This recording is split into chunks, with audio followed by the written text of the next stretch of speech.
Tá, então eu já aviso aqui quando a gente estiver ao vivo, tá bom? Tá bom.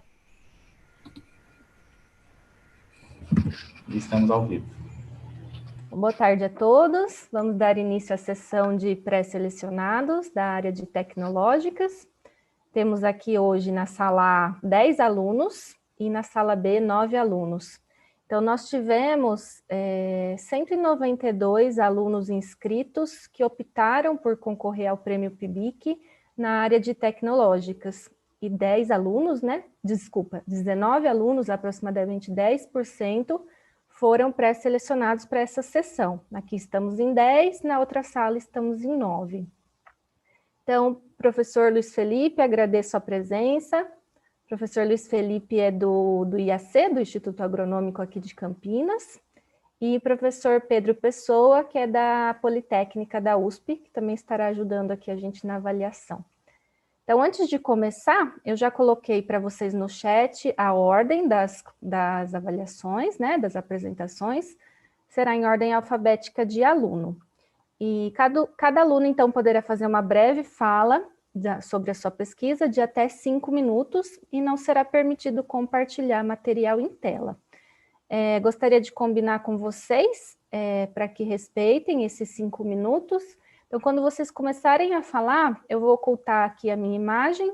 Aí, quando der 4 minutos e meio, 4 minutos e 40, eu apareço aqui de novo para que vocês vejam que já está chegando no momento, né? E possam ir encerrando a fala. Tá? Após a fala de cada aluno, os professores Pedro ou professor Felipe poderão fazer algumas perguntas ou algum comentário, pode ficar à vontade para liberar o áudio e vídeo. E também, logo após, né, a nossa sessão aqui, serão computadas as notas e amanhã a gente vai anunciar, então, os melhores trabalhos de todas as áreas do conhecimento na sessão de encerramento. Ok? Então, alguém tem alguma dúvida? Se quiser perguntar alguma coisa. Ok, então vamos começar.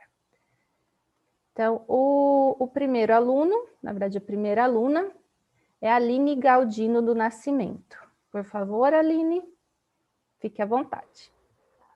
Começar, eu vou precisar sair da sala antes, porque tem um outro compromisso. Não tem problema nenhum, é até uma orientação que eu ia dar. Fiquem à vontade se vocês precisarem depois da apresentação, ok? Pode começar? Pode sim, Aline. Meu nome é Aline Galdino, meu trabalho é intitulado Inovação Tecnológica numa Ferramenta Agrícola e é junto com a orientação do professor Daniel Suyano. Esse trabalho... Aline? Oi? Você pode ficar um pouquinho mais perto do microfone, que está um pouquinho ruim para te ouvir. Eu vou falar mais alto, porque eu quero... Tá bem.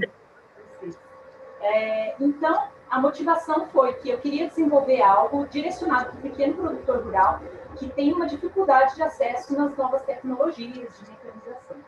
Então, teria que ser algo que não fosse um custo muito alto.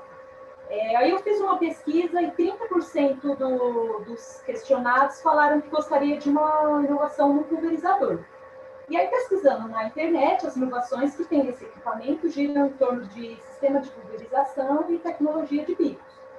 Então, a gente quis atender umas outras deficiências. Então, o que a gente desenvolveu é pensando em melhoria na ergonomia, melhoria na segurança do aplicador, em questão de não ter contato com a solução concentrada, evitar que a calda seja derramada no solo e erros na dosagem, que é muito comum também a gente ver aí na área rural. Então, o equipamento, eu até trouxe aqui para vocês verem, não sei se dá para ver muito bem, mas ele tem um pequeno reservatório aqui. A ideia seria que a solução de defensivo fosse vendida, disponibilizada no mercado em dose única e com lacre. O usuário iria acoplar essa dose única, o sistema rompe o lacre e a dose cai no pequeno reservatório, sem contato nenhum com ela. E aí o usuário veste o pulverizador postal vazio. Então, veja, é muito mais fácil, não tem assim um problema ergonômico. No sistema tradicional, o usuário tem que encher o pulverizador levantar, envergar a coluna, levantar ele pesado, fazer uma torção para posicionar. Nesse caso, ele está vazio, o usuário acopla uma mangueira nesse engate rápido e ele vai encher de água, e na medida que entra água, o sistema goteja a solução de defensivo. De maneira que no final você tem uma solução totalmente homogênea e evita também a necessidade do usuário ter que ficar chacoalhando a postal para homogeneizar a solução. Com isso, ele... e também tem a válvula, tem uma válvula de mão única que não deixa que a solução retorne após ele desacoplar a mangueira. Então, basicamente, o sistema é mecânico, fácil, pode ser adaptável em qualquer equipamento de costal, né? Mas aí nos ensaios que nós fizemos, existe uma variabilidade de vazões que torna possível esse sistema funcionar adequadamente, porque ele tem que gotejar na mesma velocidade que enche o equipamento. Isso aí seria mais um ajuste fino de tamanho de bico, de gotejamento e restrição na vazão, que aí seria um passo mais adiante. Mas o objetivo do trabalho de desenvolver algo que resolvesse problemas que são realmente críticos para o pequeno produtor rural, que ainda usa o sistema manual, a gente conseguiu atingir. Bom, então é isso, eu agradeço a atenção e fico à disposição para mais perguntas. Eu não falei números porque realmente tomaria muito tempo, né? Mas basicamente é isso. Obrigada, Aline, por sua apresentação. Professores, tem alguma pergunta, alguma consideração? Posso começar, Pedro?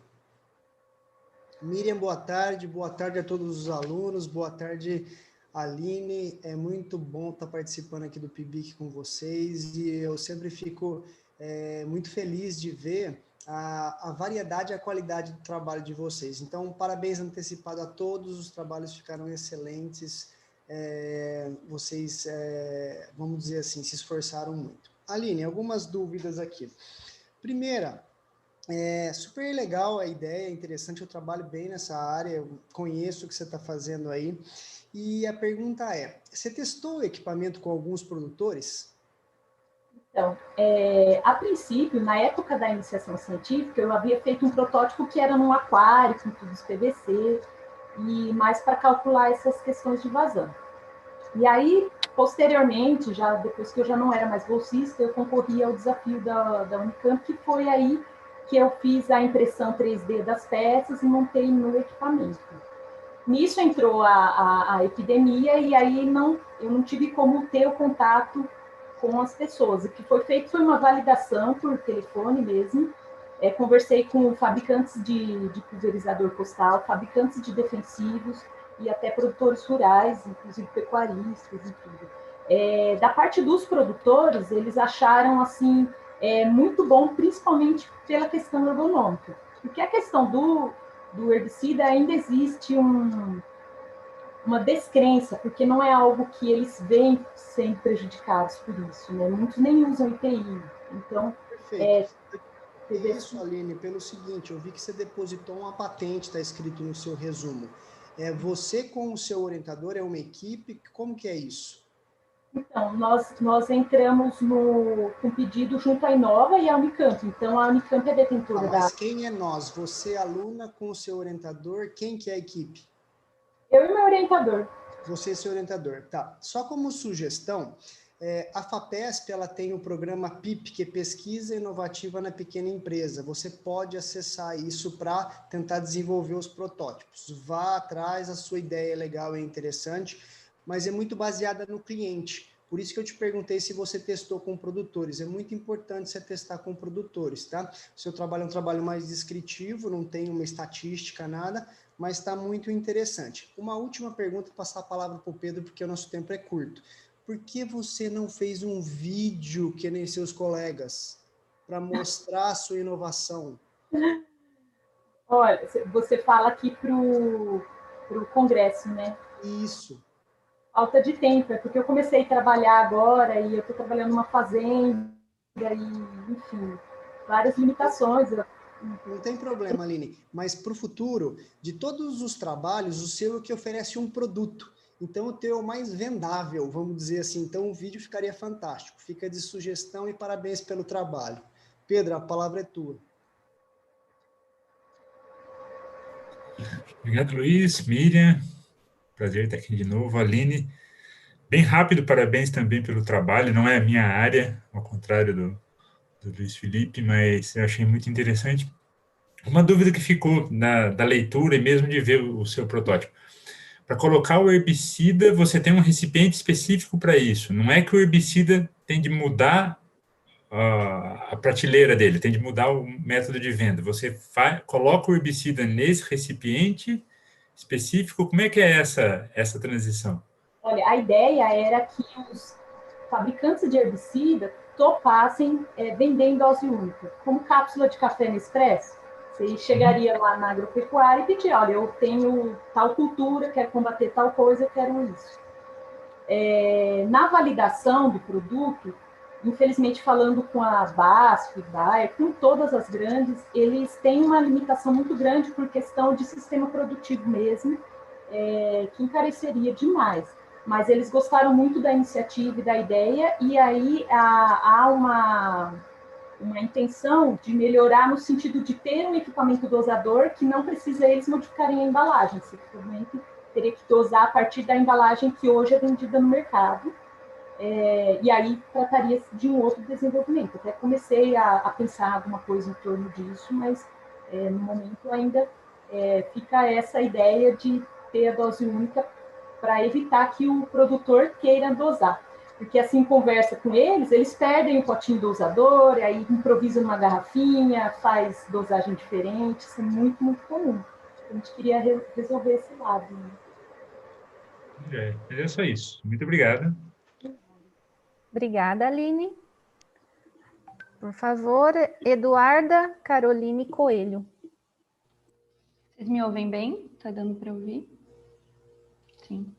Bom, primeiro, boa tarde a todos. De maneira bem resumida, a nossa pesquisa ela tinha como principal objetivo estudar o desempenho de catalisadores de níquel na reação de furfural para o álcool furfurílico. E isso porque, atualmente, na indústria química, para essa reação ainda é utilizado um catalisador que ele é muito prejudicial tanto para a saúde humana quanto para o meio ambiente. Então, é muito interessante a gente investir nesse estudo em formas de tornar essa reação um pouco mais sustentável, porque o furfural ele é um composto proveniente da biomassa e ele pode, então, servir como ponto de partida para outras moléculas e substituindo, então, os compostos de origem não renovável. Então, para a nossa reação, a gente utilizou catalisadores de níquel suportados em nióbia, com as porcentagens máxicas de 5, 10, 15 e 20. E bom, por que a nióbia, né? Primeiro porque ela apresenta características estruturais que são muito vantajosas e fundamentais para a gente conseguir uma boa absorção do nosso reagente. E segundo porque ela é extremamente abundante no Brasil, o nosso território é extremamente vasto e ela faz com que ela seja muito acessível comercialmente. E quanto ao níquel, ele já vem sendo estudado e apresentando um bom desempenho nas reações, nas pesquisas recentes, que inclui a reação desse trabalho.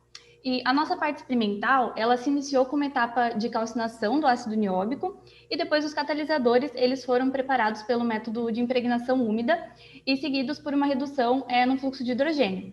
Então, a reação, ela foi feita em fase líquida no reator batelada e as amostras, elas foram quantificadas no cromatógrafo a gás e depois elas foram submetidas à análise de caracterização. E quanto a esses resultados de caracterização, as análises mostraram que a gente conseguiu sim ter um material com uma alta área superficial específica e uma baixa cristalinidade, de acordo com os resultados de BET e de DRX, mas essas análises também apontaram que o aumento do teor de níquel, ele favoreceu a aglomeração de partículas que acabaram bloqueando os poros de menor diâmetro, e isso principalmente para o sólido de 15% de níquel. E, além disso, de acordo com os resultados de TPR e de XPS, todos os catalisadores eles foram bem reduzidos e apresentaram níquel metálico e óxido de níquel 2 na sua composição, além do óxido de níquel 3 para o catalisador de 20%. E já quanto aos resultados de reação, nós podemos dizer que a conversão e a taxa inicial, elas aumentaram com o aumento do teor metálico, isso para todos os catalisadores, menos para o catalisador de 15% de níquel. Esse sólido, ele teve a sua atividade prejudicada por ter sofrido um efeito maior do bloqueio de poros, como eu tinha dito anteriormente. E quanto à seletividade, o produto principal foi o álcool furfurílico mesmo, com porcentagens maiores que 50%, exceto para o catalisador de 20%. E isso ocorreu possivelmente por conta dos efeitos da acidez, que eles costumam diversificar as rotas reacionais. E porque esse sólido ele apresentou uma quantidade maior de sítios fortes na análise de TPD de amônia. E com os valores de rendimento, a gente pode, então, concluir que aumentar o teor metálico não é necessariamente vantajoso para a nossa reação. Afinal, os catalisadores com baixos teores de metal, eles demonstraram ser mais viáveis para a produção do álcool furfurílico. E, curiosamente, a gente não identificou 2-metilfurano em nenhuma das nossas reações, como era esperado antes. Na verdade, os sítios ácidos, eles favoreceram a formação do éter de furfurílico, que é um composto muito utilizado na indústria do setor alimentício, mas ele não é acessível comercialmente. E só lembrando, então, que os resultados dessa pesquisa, eles já foram apresentados no Congresso Internacional pela supervisora desse trabalho, a Maíra, e eles também já foram submetidos e aceitos no Congresso Brasileiro de Engenharia Química, que está previsto para acontecer em maio do ano que vem. E, por fim, eu agradeço a presença de todos, agradeço ao meu grupo de pesquisa, o LabCat Bior, ao PIBIC também pela oportunidade e me coloco à disposição para qualquer dúvida. Obrigada, Eduarda. Professores? Quer começar, Pedro, ou eu toco? Posso começar. Então, vamos lá. Eduarda, muito bacana o seu trabalho, um trabalho de produção, caracterização e uso de um catalisador que não é uma coisa trivial. Acho que ele até, em certo sentido, mas dá para ver todo o grupo de pesquisa, ele passa daquilo que a gente espera, imagina para uma iniciação científica. Assim, eu achei um trabalho muito completo. A dúvida que me surgiu, na verdade, não chega a ser uma dúvida, mas você testou, né, as várias porcentagens de níquel nesse suporte, mas a minha pergunta é, comercialmente, existe algum outro catalisador com o qual você possa comparar os seus resultados? Assim, ou o mesmo catalisador de níquel em outro suporte? Como é que isso fica? Não da parte da caracterização em si, mas da reação propriamente dita. Em que seria vantajoso fazer nesse suporte específico, conhecendo só os resultados finais do andamento da reação?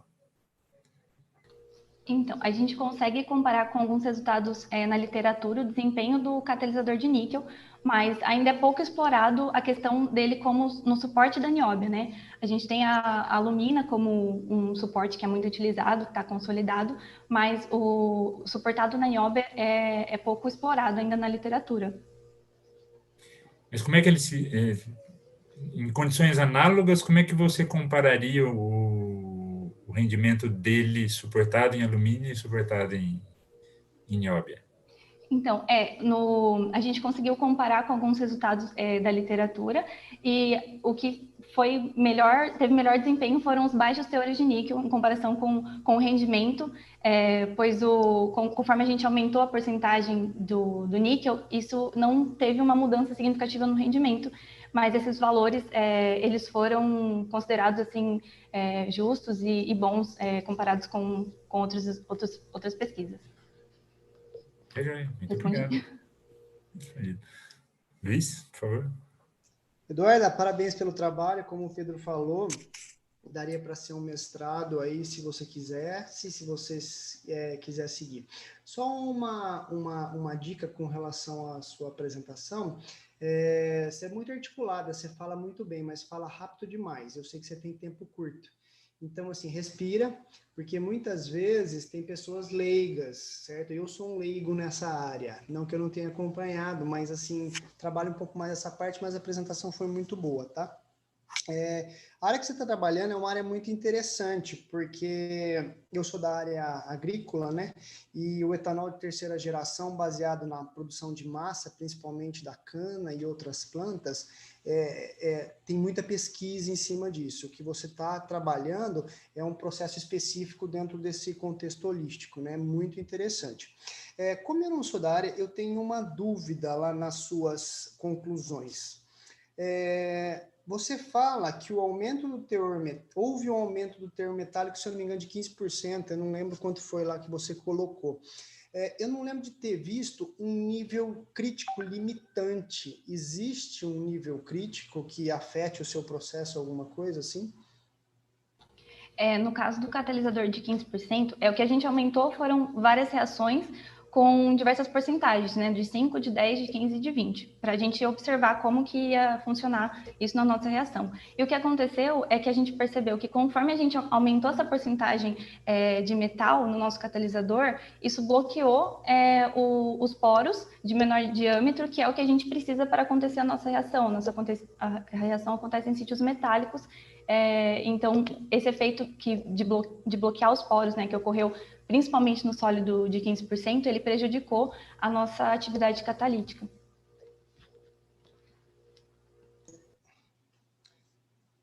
Mais uma coisa só, a minha pergunta é essa, e parabéns pelo vídeo, ficou bem legal, e você tem inserido a participação também da sua supervisora de mestrado, não é isso? Também ficou bem interessante. Parabéns mais uma vez. Obrigada. Obrigada, Eduarda.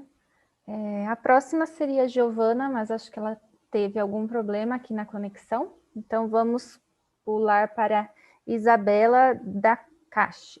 Desculpa se eu pronunciei errado.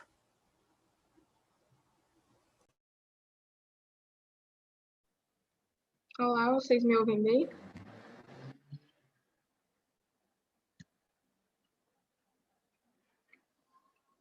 Bom, boa tarde.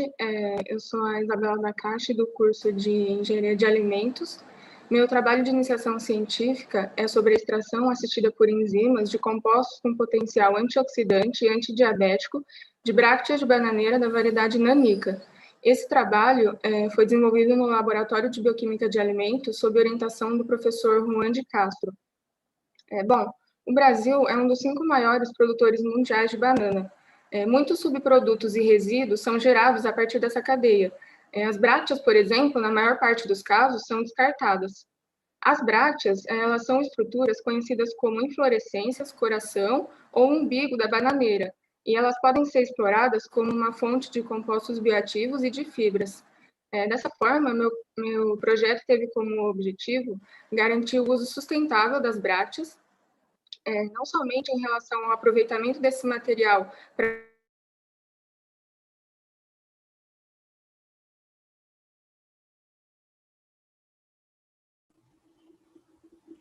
obter o cado. Está travando um pouquinho seu áudio. E também por utilizar um tratamento que é ambientalmente amigável. Então, de forma simplificada, para a hidrólise enzimática, as brácteas de banana nanica liofilizadas foram ressuspensas em solução tampão. Depois disso, foram aplicadas as enzimas ou de forma isolada ou combinada segundo o delineamento experimental de misturas. Foram utilizadas as enzimas Flavorzyme, que é uma protease, a enzima Celoclast, que é uma celulase, e a enzima Pectinex, que é uma pectinase. Os extratos foram obtidos depois de 2 horas de hidrólise sob agitação. Os extratos de brácteas, eles foram avaliados quanto ao teor de compostos fenólicos totais. A atividade antioxidante foi avaliada pelos métodos DPPH, ABTS, ORAC e FRAP.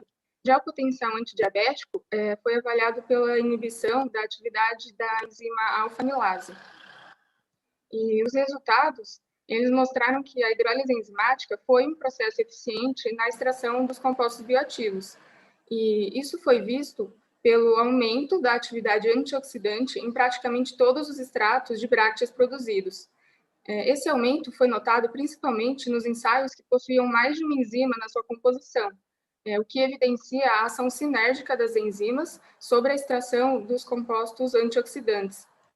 E vale destacar que a aplicação da mistura ternária das enzimas pectinase, protease e celulase resultaram em extratos com excelentes propriedades antioxidantes. Isso foi observado pelo aumento de 680% nos teores de compostos fenólicos totais, um aumento de 65% pelo método DPPH e um aumento de 330% pelo método ABTS, todos em relação ao material não tratado. E a sinergia entre as enzimas potencializou a capacidade de extração dos compostos antioxidantes dos extratos. Essa potencialização ocorre porque as enzimas hidrolisam a parede celular vegetal, que é composta por proteínas e por carboidratos estruturais. As diferentes enzimas, protease, celulase e petinase, elas atuam de formas diferentes na parede celular para a extração desses compostos. E essa ação conjunta em vários componentes da parede celular vegetal permitiu a maior liberação de compostos fenólicos com atividade antioxidante, que antes estavam complexados e insolúveis. Agora, em relação ao potencial antidiabético, os resultados obtidos utilizando os extratos de brácteas, eles demonstraram baixa capacidade de inibição da enzima alfa-amilase, mas isso não necessariamente representa um resultado negativo, já que os experimentos foram interrompidos pela pandemia, que impediu a continuação das atividades. Caso contrário, seria possível ajustar as condições de ensaio, como, por exemplo, testar outras concentrações de amostra, para poder verificar e validar de uma forma mais adequada os resultados obtidos. Então, concluindo esse projeto, nós percebemos que o tratamento enzimático das brácteas de bananeira da variedade nanica foi utilizado com êxito para definir a combinação de enzimas mais adequada para recuperar os compostos bioativos, em especial aqueles com potencial antioxidante. E esses resultados são muito interessantes, já que o mercado de antioxidantes naturais se encontra em plena expansão. Então, bom, meu projeto é basicamente isso. Eu queria agradecer a oportunidade de apresentar meu trabalho nesse congresso e ao apoio do PIBIC, da Unicamp, do CNPq, do professor Juan, que é meu orientador, e da Karen, que é minha co-orientadora. Obrigada pela atenção de todos e eu fico à disposição para perguntas. Obrigada, Isabela. Professores? Posso começar aqui dessa vez. Pedro, acho que está mais na minha área que está na tua agora, né? Isabela, parabéns pelo trabalho aí. Eu acho que essa ideia sempre de trabalhar com produtos resíduos, né, são muito interessantes para você aproveitar melhor o que a gente faz na agricultura e reduzir desperdício. Então, só de começar nessa linha aí, você já ganhou alguns pontos, a equipe que você trabalha também. Eu tenho uma dúvida. As brácteas, você analisa elas, utiliza elas frescas ou secas, já desidratando? Então, as brácteas, elas são colhidas, lavadas em água corrente, são cortadas em cubos e aí elas são liofilizadas.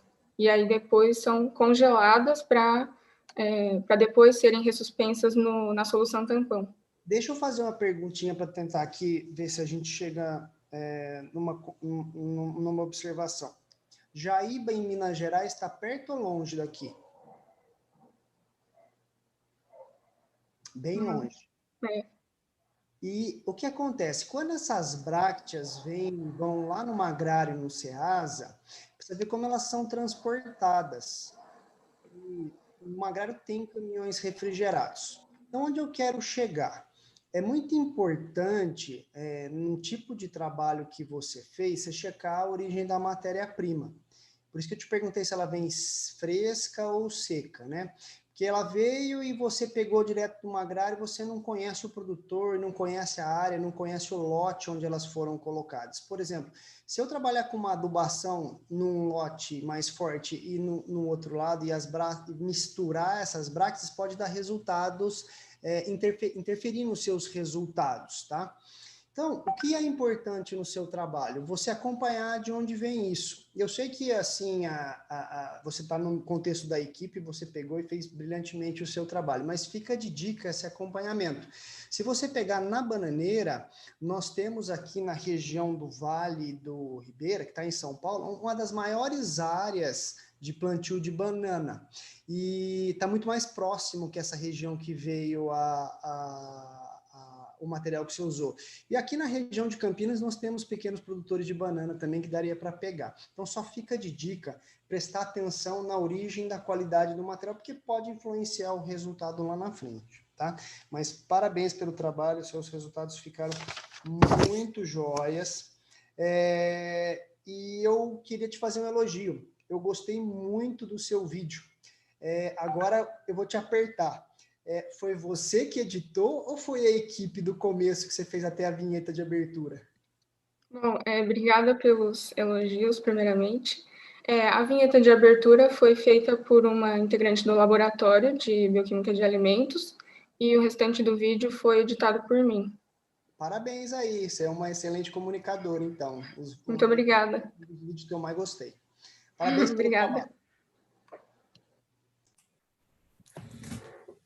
Isabela, bem rapidinho aqui, eu faço minhas também as palavras do Luiz Felipe. Seu trabalho, ele está muito bem estruturado. É interessante que você tem a hipótese, faz os ensaios, planeja direitinho, constrói as curvas, extrai as conclusões corretamente dos seus dados, né, com tratamento estatístico apropriado, está muito bem feitinho, está muito redondo.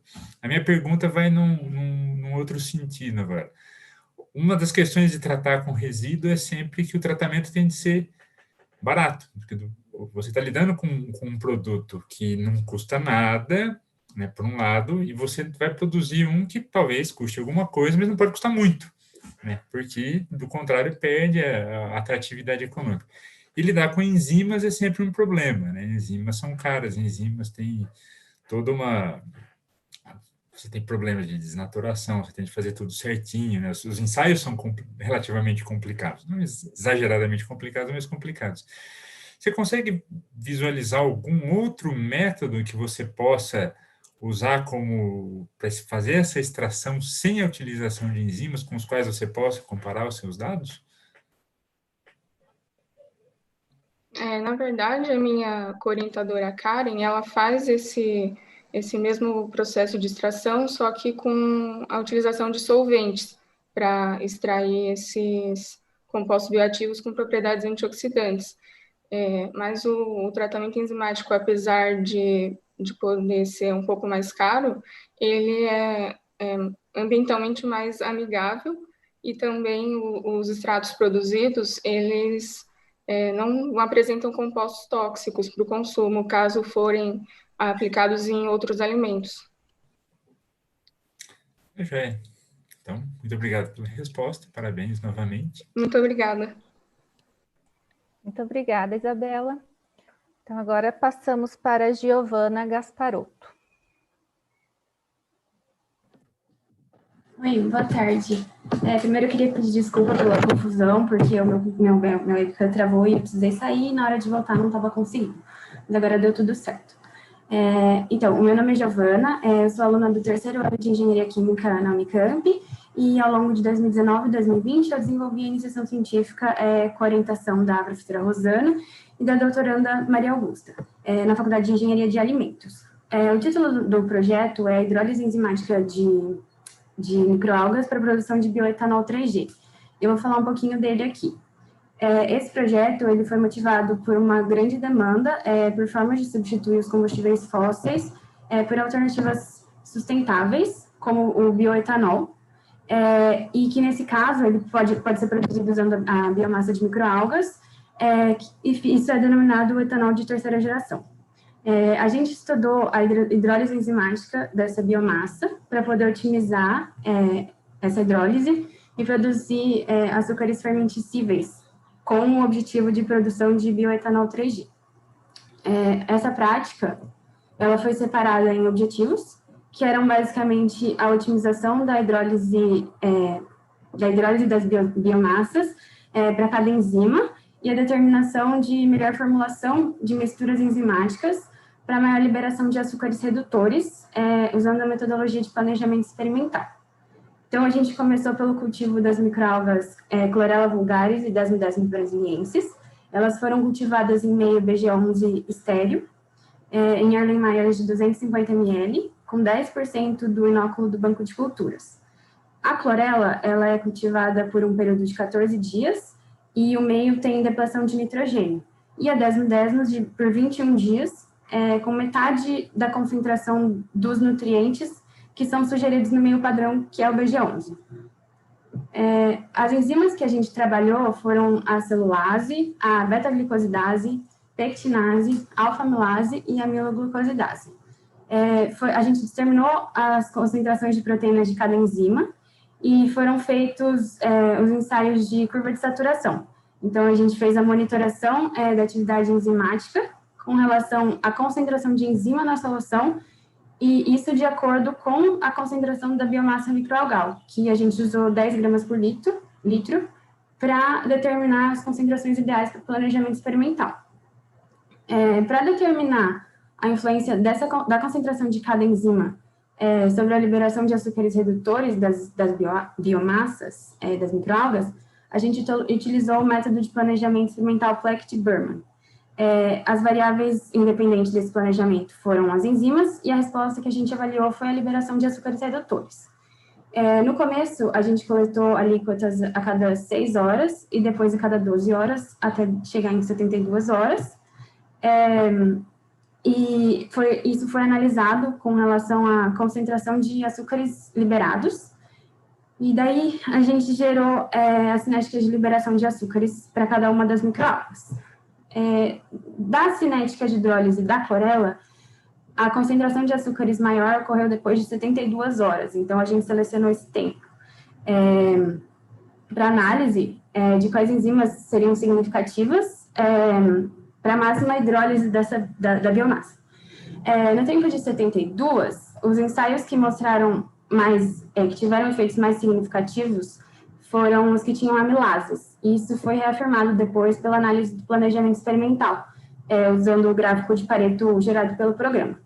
Então, a gente escolheu o ensaio que continha as duas amilases, que eram a alfa-amilase e a amiloglucosidase, e não tinha outras enzimas. Para 10 milésimos, a maior concentração foi no ponto de 24 horas. Pela nossa análise da hidrólise mesmo, os ensaios que incluíam as enzimas celulase e alfa-amilase foram que apresentaram efeitos mais significativos. Isso também foi mostrado pelo gráfico de Pareto feito. Então, a gente escolheu um ensaio que tinha essas duas enzimas e nenhuma outra. E aí, por fim, com esses estudos, a gente chegou numa preparação enzimática com máxima liberação de açúcares fermentíveis para cada microalga. Da clorela, a gente viu que foram duas amilases que apresentaram melhor resultado. Então, o cultivo na ausência de nitrogênio fez com que ela armazenasse energia sob a forma de amido. E no caso da 10 milésimos, foi uma celulase. Então, a gente entende que ela não prejudicou o crescimento celular, a produção de celulose, para produzir amido, que é um polissacarídeo de reserva. A diferença entre esses resultados mostra tanto a diferença entre as microalgas, quanto a influência do meio de cultivo no crescimento de cada uma. E esses meios de cultivos que foram modificados de acordo com o objetivo. E aí, essas preparações vão ser utilizadas posteriormente para os ensaios de fermentação e produção de etanol. E eu acho que é isso. Eu queria agradecer às minhas orientadoras, Luta e Rosana, e ao PIBIC pela oportunidade e por selecionar o trabalho. Qualquer dúvida, eu fico à disposição. Obrigada, Giovana. Professores? Posso começar essa? Giovana, Giovana, parabéns. Eu acho que minha câmera não está funcionando, desculpa. Não, nós não estamos vendo você. Mas tudo bem, sim, você sumiu um pouquinho. Estamos ouvindo. Muito interessante seu trabalho, uma pena que não tenha havido condições para continuidade, né, dadas as circunstâncias, mas uma pergunta que me ocorreu, olhando para os seus gráficos, né, quando você tem a concentração de açúcares fermentescíveis para cada um dos cultivos, para cada um dos tratamentos enzimáticos, e você tem alguns comportamentos, ou seja, você tem algumas vezes acréscimos, depois decréscimos e vice-versa. Decréscimos, depois acréscimos. Bom, uma curva crescente a gente espera, uma curva decrescente a gente não espera, né? Um ponto de máximo nesse tipo de fenômeno, nesse tipo de cultivo, esse tipo de reação não deveria existir. Você fez um planejamento experimental, então você deve ter algumas repetições de ponto central. A minha pergunta, todo esse preâmbulo, qual que é o erro, o desvio experimental, a incerteza experimental dessas medidas? Você chegou a fazer algum tipo de análise? Não, a gente não fez a análise do erro, porque acabou não dando tempo, isso foi feito logo ali em março, então ficou em cima da hora. Mas o que a gente discutiu e chegou à conclusão é que seria alguma algum erro de leitura, provavelmente, ou alguma transformação que ocorre e faz dar essa observância. Não sei se ficou claro, mas a gente não chegou a nenhuma conclusão concreta. Tá. Mas mesmo assim, olhando só para as repetições das mesmas condições, vocês têm uma ideia de qual que seria o desvio, mais ou menos, quantos gramas por litro, né, nessa resposta, nessa concentração dos açúcares fermentescíveis? Você tem alguma ideia? Como assim? Eu não sei se eu entendi. Você fez um planejamento experimental, variando as concentrações diversas das enzimas, certo? Certo. Então, normalmente você tem uma certa condição que você faz mais de uma vez para assegurar que você saiba. Tá. Esse é o ponto central que se chama, né? Você chegou a fazer essa análise? Sim. Tinham três ensaios que eram iguais, né? Que não tinham nenhuma enzima e que foram os pontos centrais. E aí deu coerente com isso. Tá bom. Então, parabéns novamente. Eu passo a palavra para o Luiz. Obrigada. Giovana, parabéns pelo trabalho aí. É um trabalho bem completo, apesar das suas dificuldades. Só complementando o que o Pedro quis dizer, é assim, biologicamente, quando você tem uma curva, é difícil ela subir, descer, subir de novo, descer de novo. Você não tem uma senoide, assim. Você tem uma curva, normalmente, que ela sobe, ou ela desce, ou ela é reta. E o Pedro perguntou, cada pontinho que você tem lá, se você tem a barrinha, um intervalo de confiança no seu gráfico. Esse erro que ele queria saber. Eu acho que você deve ter essa informação, depois você checa com a sua orientadora. Eu não sei se ficou mais simples de você entender. Mas eu vi que você tem bastante conhecimento no processo de hidrólise, no meio de cultivo, pela sua fala. Eu vou te fazer uma pergunta diferente. Por que trabalhar com a clorela como fonte de celulose? Por que não uma outra planta ou alguma outra coisa que forneça massa? Você consegue dizer alguma coisa a esse respeito? Essa definição, ela foi feita pelo trabalho de doutorado da orientadora, com base em pesquisas anteriores, mas a clorela, no caso, ela é base de amido, né? Do jeito que ela foi cultivada, ela não teve produção significativa de celulose. Uhum. Ela foi cultivada sem nitrogênio, então ela diminuiu essa produção de celulose e passou a produzir mais amido. Tá, eu te perguntei isso porque é o seguinte, quando você começa seu trabalho, você fala assim, olha, meu trabalho está embasado para a produção de etanol 3G, terceira geração, né? E, assim, as algas, elas têm uma capacidade reprodutiva muito grande, elas fazem uma biomassa muito grande, né? Tanto que você fez o meio de cultivo. Mas a minha pergunta foi no sentido, o estado de São Paulo é o maior produtor de cana-de-açúcar também, né? Então, nós temos vamos assim, produz muita massa. Eu não conheço a clorela comparativamente para falar, mas a minha pergunta foi nesse sentido, para te provocar. Já que você está fazendo um trabalho com etanol de terceira geração, é interessante conhecer as plantas potenciais, os produtos potenciais, para você trabalhar a hidrólise para chegar no etanol de terceira geração. Esse é um grande desafio aí, e eu acho que dá para você fazer uma linha de pesquisa e continuar nisso aí. Tá bom? Então fica de dica aí, parabéns pelo trabalho. Muito obrigada. Obrigada, Giovana. Por favor, aluno João Gabriel Mesquita Silva.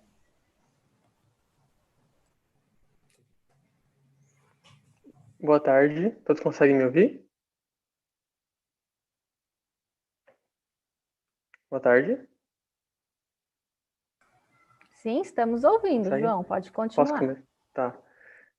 Boa tarde, obrigado pela presença de todos. Meu nome é João Gabriel, eu sou aluno de Engenharia Ambiental da Unicamp, na FT, e nesse breve período eu vou contar para vocês um pouco sobre o que foi a nossa iniciação científica. Bom, o título da iniciação é Miniaturização de teste agudo com o microcrustáceo Daphnia similis. Então, eu vou começar contando um pouco sobre o que é um teste agudo. Bom, um teste agudo ele é utilizado para determinar, estabelecer limites permissíveis de substâncias novas no mercado, substâncias químicas novas ou em pouca quantidade. Esses limites são permissíveis para o lançamento no corpo d'água, então, para proteção da vida aquática. Então, esse teste de agudo ele é utilizado para poder aferir ou avaliar, identificar o impacto que um possível impacto que essa substância possa causar no corpo d'água. A miniaturização do teste agudo consiste em alterar um teste já existente. Então, a miniaturização ela utiliza uma microplaca para miniaturizar um teste que já existe, feito em tubos de ensaio de 15 ml aproximadamente. Então, o objetivo dessa iniciação científica foi reduzir a quantidade do material utilizado, porque acontecem situações em que há pouca quantidade de reagente. Então, esse método de miniaturizado ele vai poder ele se encaixa melhor em situações em que o reagente é escasso, ou ele é muito caro, ou ele é um reagente novo no mercado. Então, uma comparação entre o teste miniaturizado proposto pelo esse trabalho e um teste convencional seria a diminuição do volume utilizado e, consequentemente, de um volume descartado. Então, uma comparação breve, um teste convencional, ele utiliza 240 ml, um teste de microplaca ele vai utilizar 30 ml. O modo de leitura de um teste convencional ele é feito com a luz, né? Então, a gente pega o tubinho e a gente, aproximar da luz, a gente vai avaliar se o organismo ele está imobilizado ou morto. No caso, esse teste agudo ele é um teste rápido, então é um teste de 48 horas. Ele vai avaliar somente a mortalidade ou avaliar se o organismo está vivo ou morto. Então, na microplaca, a modo de leitura é feito pela lupa estereoscópica. O tempo é o mesmo, são 48 horas no mesmo ambiente, então é utilizado uma incubadora a 18 a 22 graus aproximadamente. Então, o teste ele é feito em paralelo ao mesmo tempo, o convencional e o miniaturizado. O material utilizado em um teste convencional são 25 tubos de ensaios. Já no teste miniaturizado proposto, são 2 microplacas. Em cada pocinho da microplaca são utilizados 250 microlitros. Em cada pocinho é adicionado um organismo. Então, no final de 48 horas, é avaliado a mortalidade. E no trabalho foi identificado que possui não é igual, mas ele possui uma sequência confiável entre o teste convencional e a microplaca. Ou seja, o teste proposto ele é bem fiel ao teste convencional. Então, utilizando menos recursos, você vai utilizar menos reagente e também vai descartar menos. Então, isso é muito importante em situações em que há pouca reagente, né? Então, como objetivo do trabalho, conclui-se que o teste ele apresenta uma alternativa em situações em que há pouca disponibilidade de recursos. E, com isso, acredito que seja isso, o teste, em resumo. E eu queria agradecer à PIBIC, à Unicamp, ao Laboratório LAEG da Unicamp DFT e a professora Gisela, minha orientadora, e a Adria e a Gabi que me ajudaram a fazer esse trabalho, porque sozinho jamais ia conseguir fazer tudo isso. Obrigado. Obrigada, João. Professores, por favor. Posso começar, Pedro? Eu acho que não é da minha área, mas é um pouco mais da minha área biológica do que a sua. João, parabéns pelo trabalho. Eu acho assim que é muito importante esse tipo de pesquisa, porque você vai ver a qualidade dos corpos d'água, né? Então, tudo que é químico novo que vai ser introduzido, você está fazendo um controle de qualidade, um controle de teste e trabalhando com isso para garantir a nossa segurança ambiental, vamos dizer assim, né? Uhum. João, eu tenho uma dúvida. Você explicou muito bem aqui, falando a diferença entre os testes convencionais, de volume e tudo. Agora, me explica, eu senti falta. O que é essa microplaca? Uma descrição melhor no seu material. Até no seu vídeo, você coloca uma foto de cima, chapada, assim, dos tubos de ensaio, mas assim, basicamente você está comparando duas metodologias. Então, uma imagem no seu trabalho, uma descrição um pouquinho mais acurada, eu acho que seria interessante. Você poderia explicar para nós, por favor, que eu ainda não consegui entender. Tá, o método de montagem, no caso, seria? Não, o que Do seria a teste? microplaca? Para eu entender, porque eu vi que tem um tubo de ensaio no teste convencional, você passa a luz e vê a mobilidade das dáfnias. E na microplaca, o que que é? Do que ela é feita? Como que você coloca? Eu fiquei sem... Tá, a microplaca ela é feita de plástico, são 96, uma microplaca de 96 poços, são 200 e... Poço é um orifício? Isso, é um orifício, é um pocinho bem pequenininho, só cabe 200 e, acho que 300 microlitros só. Aí eu só utilizo 250 microlitros. Perfeito. Aí eu coloco em cada poço uma dáfnia, um organismo, em uma gota, na pipeta, em uma gota, em cada pocinho. Então, são 20 por concentração e 20 no controle, que seria o meio MS, que é o meio de cultivo dela. E quando você fala dos 30 ml, então é o geral de tudo isso, né?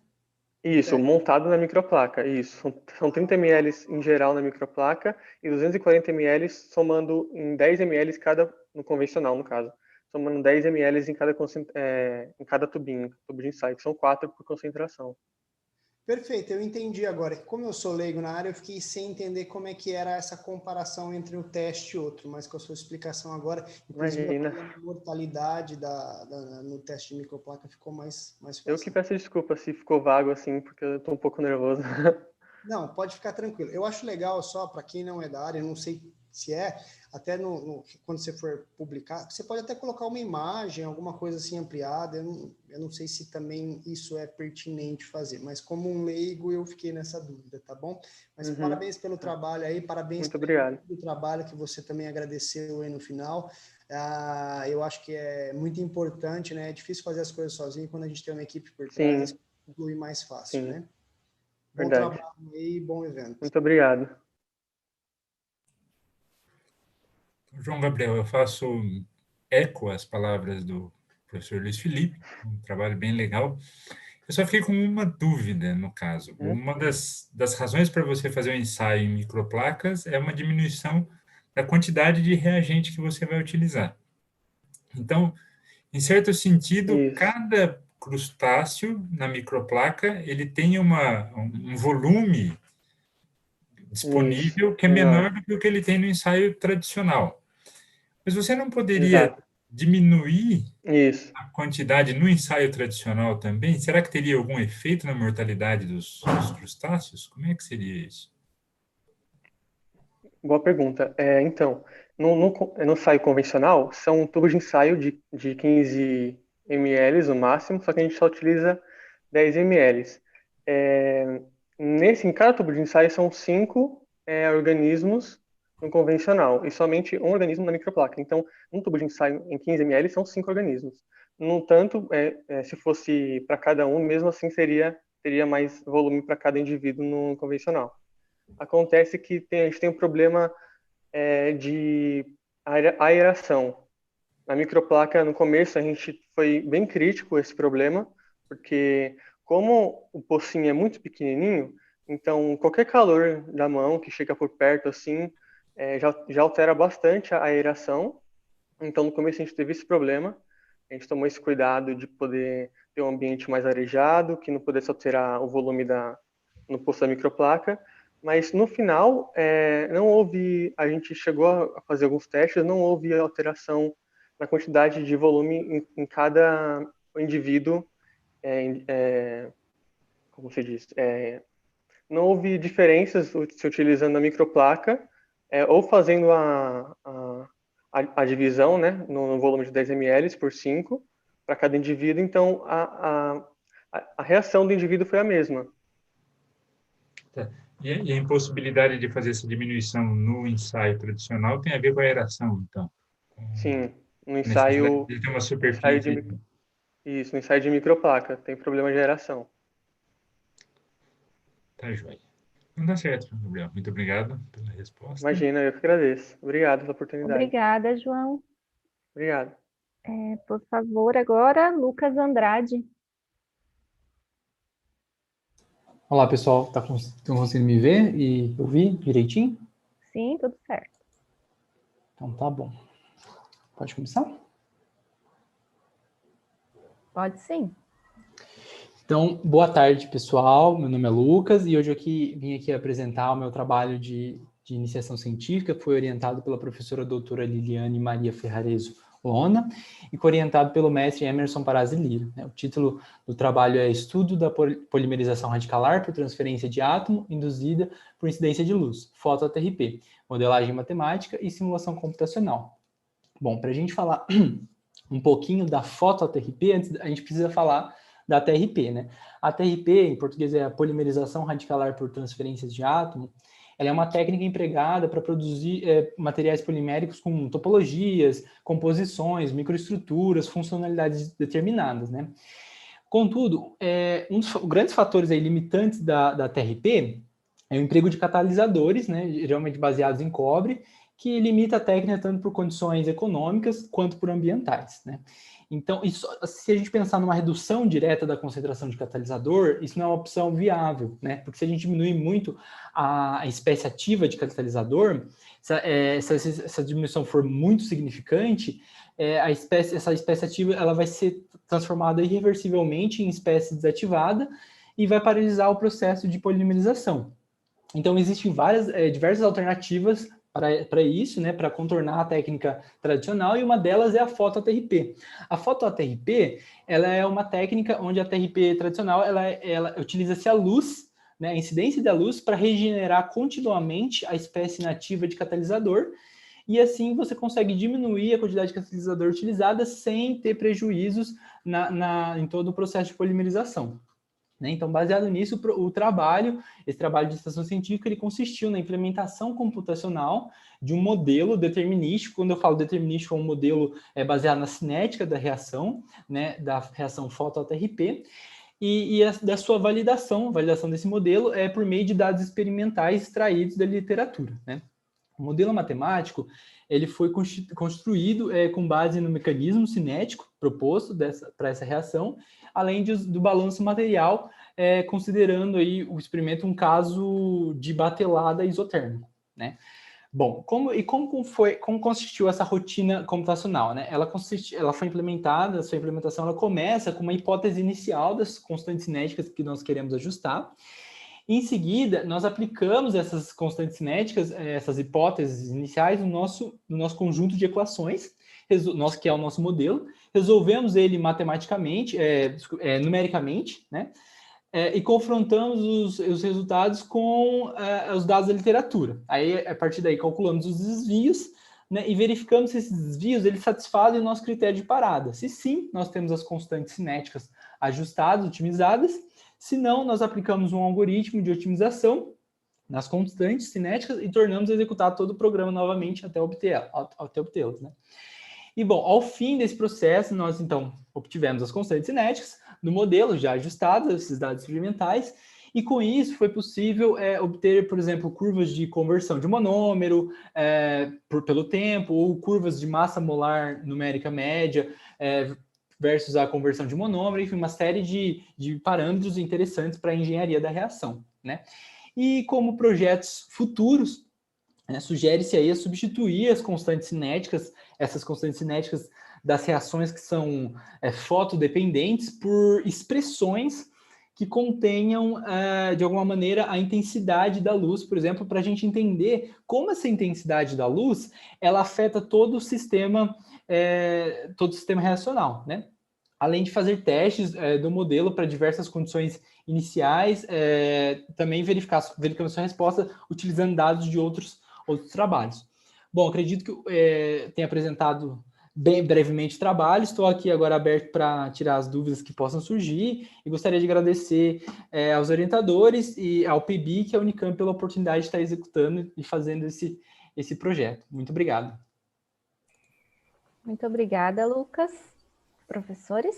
Pedro, você trabalha com modelagem, você começa. Deixa que eu começo esse aqui, tranquilo. Lucas, parabéns pelo trabalho. Trabalhar com modelagem matemática não é uma coisa fácil, né? E você está trabalhando justamente com sistemas de equações diferenciais, que é algo mais complicado ainda. O seu vídeo fala mais dos conjuntos de equação com os quais você lidou do que o texto pelas limitações de espaço. Aí eu tenho, na verdade, uma curiosidade. Eu não sei nem como traduzir, mas você teve problema de stiffness na resolução? É quando você tem termos muito distintos numa equação diferencial. Tem um conjunto de equações diferenciais em que a ordem de grandeza é muito diferente. Você chegou a ter algum problema desse tipo de... Você usou MATLAB, né? Isso, eu usei o MATLAB. Agora você falando, eu não lembro de certeza nas espécies em menores concentrações se elas aconteciam isso, e se a gente usou alguma coisa de pegar o LN, porque eu lembro que tinha um problema que alguns parâmetros ficavam muito grandes, a gente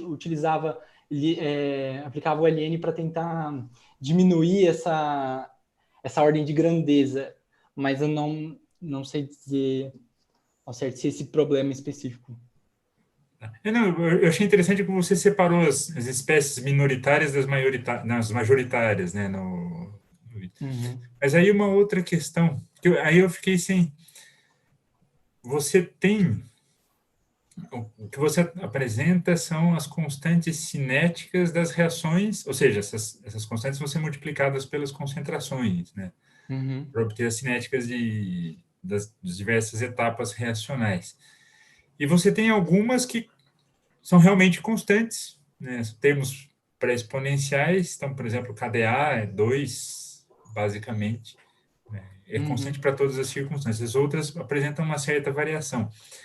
Aí a minha pergunta é, em que circunstâncias você espera que essas constantes, que esses termos variem, e se o resultado da sua simulação, porque a simulação em si, quando a gente olha para os gráficos, parece que foi muito bem feita, assim, você realmente conseguiu ajustar.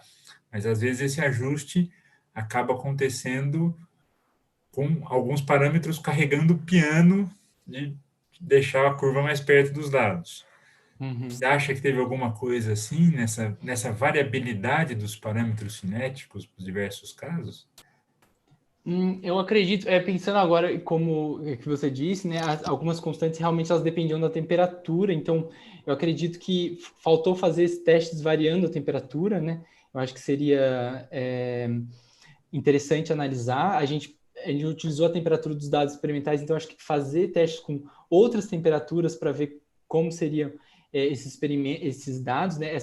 Essas constantes que utilizavam, dependendo da temperatura, elas não foram ajustadas, elas foram pegas da literatura, mas o que a gente queria fazer que realmente não deu tempo é essas constantes cinéticas que elas dependiam da luz, né, justamente colocar uma expressão que dependesse da intensidade da luz para a gente realmente analisar essa dependência. Se a gente variasse nessa intensidade da luz, como seria a resposta no modelo? Será que uma intensidade ela importa? Ela afeta muito, não afeta? Então, realmente, isso é um teste que a gente não fez, mas acho que esses parâmetros que afetariam mais. Não sei se eu respondi exatamente. Sim, não, talvez seja isso mesmo, né? Que você vai ter, como a luz faz parte da reação como catalisador, como fornecedor. Então, de alguma maneira, essa intensidade de fótons vai alterar, sim. Então, provavelmente seja essa a razão dessa. Mas, de resto, parabéns. Foi um trabalho bem feitinho, bem completo. Parabéns. Muito obrigado. Lucas, tudo bem? Agora, um leigo vai te fazer 2 perguntas, tá? Não Bem? vai ficar bravo comigo se eu perguntar um negócio Ok. muito básico.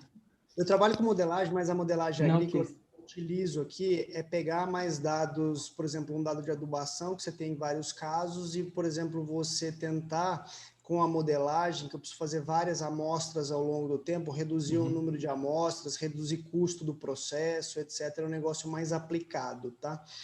A minha pergunta para você me fala se eu entendi direito. Você pegou na literatura dados já existentes de um modelo já pré-existente e modelou para outras condições, certo? Estou correto?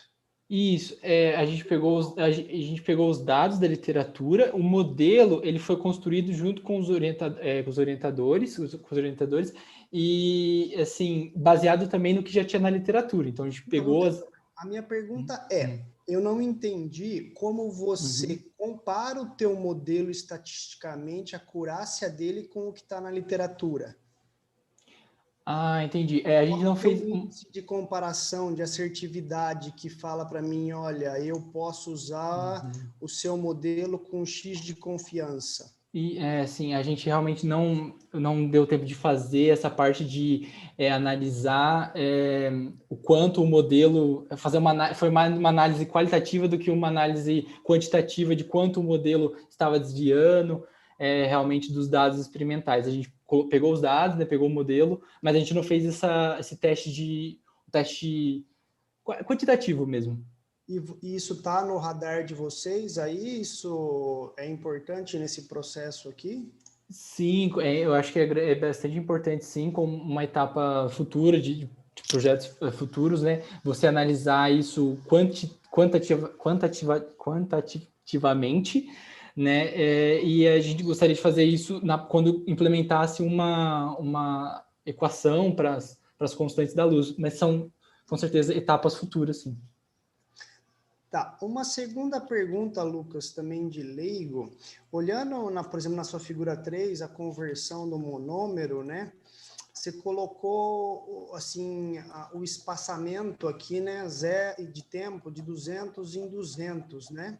Como que você chegou nisso aqui? Já é do modelo prévio ou vocês que estipularam? O espaçamento de tempo foi nós que estipulamos. Para representar, esse espaçamento poderia ser diferente, não entra no modelo, o espaçamento de tempo do gráfico. Tá, mas assim, isso é baseado no quê? Esse chute, vamos lá, vocês estipularam isso baseado no quê? Foi mais baseado na conversão mesmo, para tentar chegar, o tempo, você vê que, não sei se eu estou exatamente na figura, mas o tempo até atingir, por exemplo, a primeira curva ali está quase valores elevados de conversão de monômero, né? Tentar ver, baseado na conversão, tentar extrapolar, porque os dados experimentais eles param bem ali no tempo mais ou menos 400, né? Então é tentar extrapolar isso para ver como seria o depois, né? Para ir além do que os dados experimentais vão, para ver como seria. Perfeito, Lucas. Parabéns pelo trabalho aí. Eu acho que para um leigo aqui eu consegui entender. Parabéns. Que bom. Obrigado, muito obrigado. Obrigada, Lucas.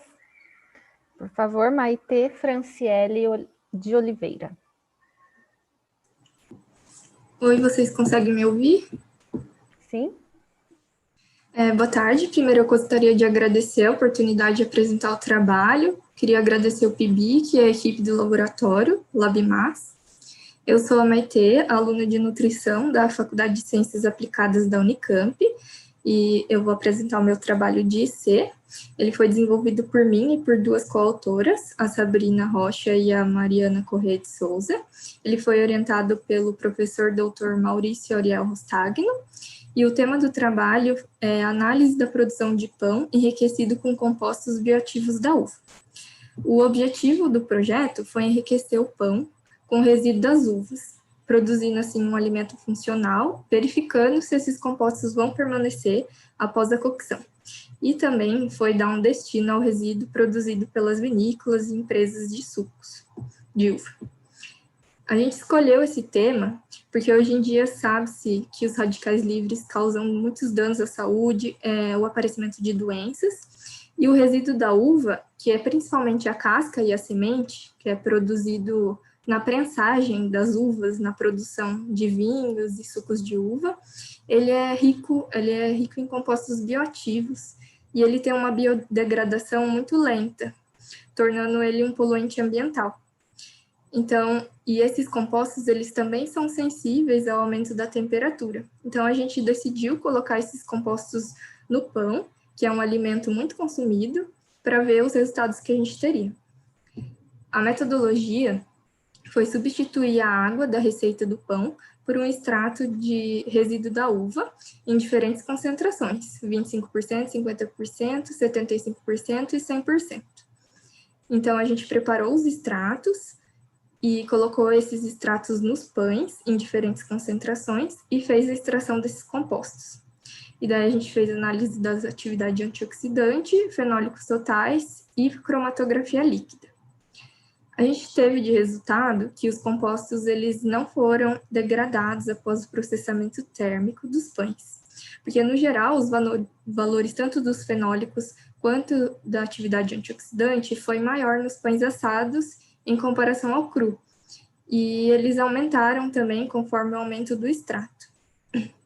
E a gente discutiu os resultados, e esse aumento pode estar relacionado com a perda de água durante o processo de cocção, que concentra esses compostos, e também pela desnaturação de proteínas, causada pelo calor, que libera pigmentos, taninos e substâncias fenólicas.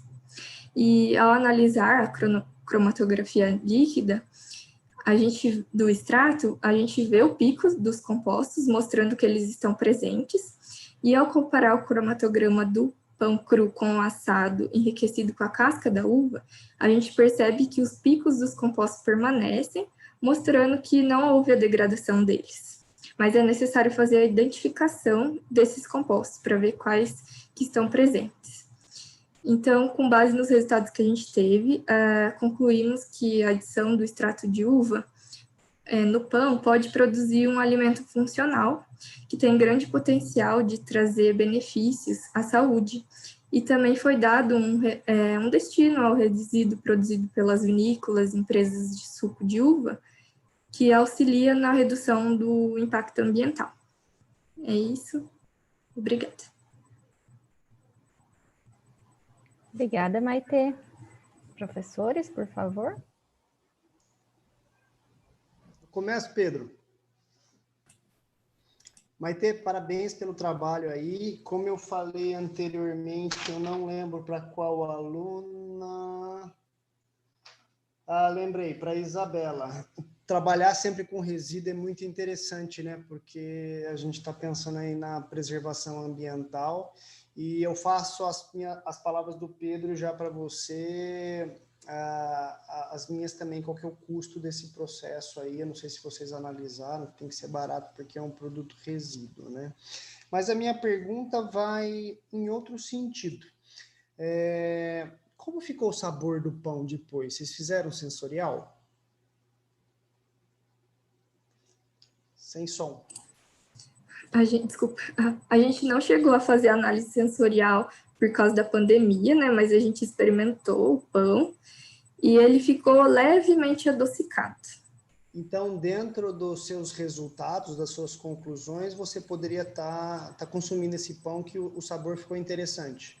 Sim, a gente gostaria de fazer análise sensorial com várias pessoas, né? Mas por causa da pandemia... Só um comentário, porque você teve todo esse esforço, a pesquisa ficou muito legal, mas se você não tem o sabor, você não vai conseguir comercializar no final o seu pão, né?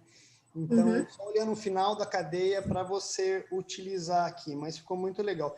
E uma segunda pergunta que eu não entendi, eu não sei se eu comi barriga na hora que eu estava lendo, eu não consegui reler. Você utilizou o bagaço ou você fez um extrato do bagaço? A gente fez um extrato do bagaço. Um extrato do bagaço. Como vocês fizeram? Foi prensagem?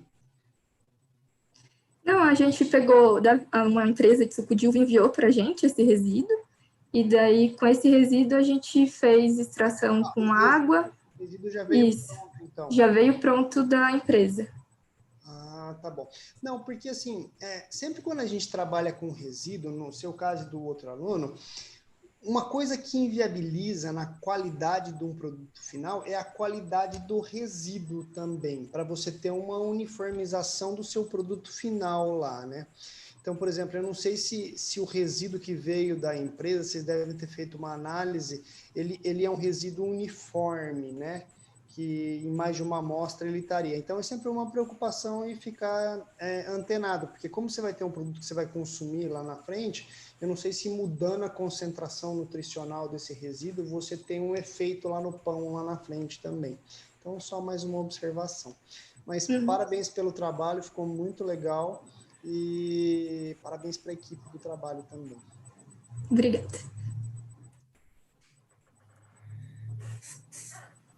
Comentei, eu faço minhas as palavras do professor Luiz Felipe, também gostei bastante do trabalho. Eu vi no vídeo o pão meio vermelhinho, né?